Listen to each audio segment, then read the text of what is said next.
Hello बच्चों, let's read the question. Question says a positronium consists of an electron and positron revolving about their common center of mass. Derive and calculate separation between the electron and positron in their first excited state. बच्चों यहाँ पे हम बात करेंगे इसके solution की. Solution में हम सबसे पहले देखेंगे की कॉन्सेप्ट को. तो ध्यान रखिए बच्चों, अगर हम यहाँ पे बात करें रेडियस ऑफ बोहर्स ऑर्बिट की, तो आर एन इक्वल्स टू होता है बच्चों, आर एन जो मिलता है वो हमें मिलता है बच्चों n square h square upon 4 pi square m into 4 pi epsilon naught upon z e square. Z e square के बराबर हमें बोहर की जो रेडियस मिलती है वो हमें इस तरीके से मिलती है, जहां पे h जो है प्लैंक कांस्टेंट है, एप्सिलॉन नॉट जो है वो परमिटिविटी ऑफ फ्री स्पेस है. अब बच्चों यहां से अगर हम क्वेश्चन के अकॉर्डिंग देखें तो जो पॉजिट्रोनियम है वो क्या है कि इलेक्ट्रॉन और पॉजिट्रॉन एक सिस्टम बनाते हैं, तो उनका मास जो हो जाएगा वो मान लेते हैं हम म्यू, और म्यू इज इक्वल टू क्या मिल जाएगा m into m upon m plus m. यानी कि ये एक सिस्टम फॉर्म कर रहे हैं. मैं यहां पे लिख देता हूं positron and electron, positron and electron forms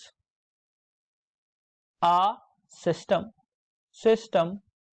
so their mass should be mu. मान लिया, और म्यू की वैल्यू क्या आई, यहां से म्यू की वैल्यू अगर हम देखें बच्चों क्या आ जाएगी एम स्क्वायर अपॉन 2m, यानी कि यहां से हमें मिल जाएगा m बाई 2, यानी कि जो उनका मास आ जाएगा वो आ जाएगा m बाई 2. अब अगर हम इसके अकॉर्डिंग बात करें, वैल्यूज को पुट करें, तो रेडियस क्या मिलेगी बच्चों हमें. अब एक्साइटेड स्टेट है, तो एक्साइटेड स्टेट है और फर्स्ट एक्साइटेड स्टेट हमें कहां मिलेगी बच्चों n इक्वल्स 2 पे. तो R2 की वैल्यू अगर हम निकालें तो हो जाएगा n की जगह 2 square into H square into 4 pi epsilon naught upon 4 pi square m z, it should be m on the line, तो मैं यहां पे लिख देता हूं बच्चों m z e स्क्वायर. जब हम सॉल्व करेंगे तो यहां से हमें मिल जाएगा बच्चों 4 H square 4 pi epsilon naught upon, यहां से अगर हम देखें तो ये मिल जाएगा 4 pi square m z e square.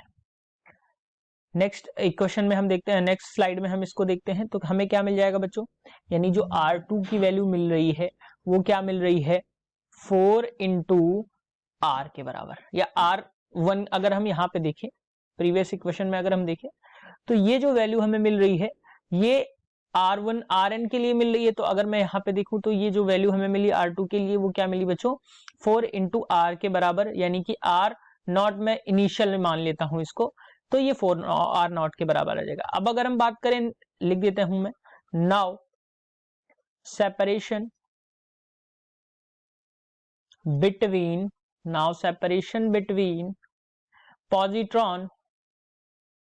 positron and electron can be considered from this equation. क्या हो जाएगा बच्चों, R इक्वल्स टू क्या हो जाएगा 4 into H square 4 pi epsilon naught upon 4 pi square, अब मास जो हो जाएगा वो म्यू हो जाएगा, और जेड ई स्क्वायर. तो यहां से वैल्यू हमें मिल जाएगी बच्चों 4 into 2 H square 4 pi epsilon naught upon 4 pi square m Z e square. हमने इसी को चेंज करके लिखा है, तो ये आ जाएगा बच्चों 8 R नॉट के बराबर.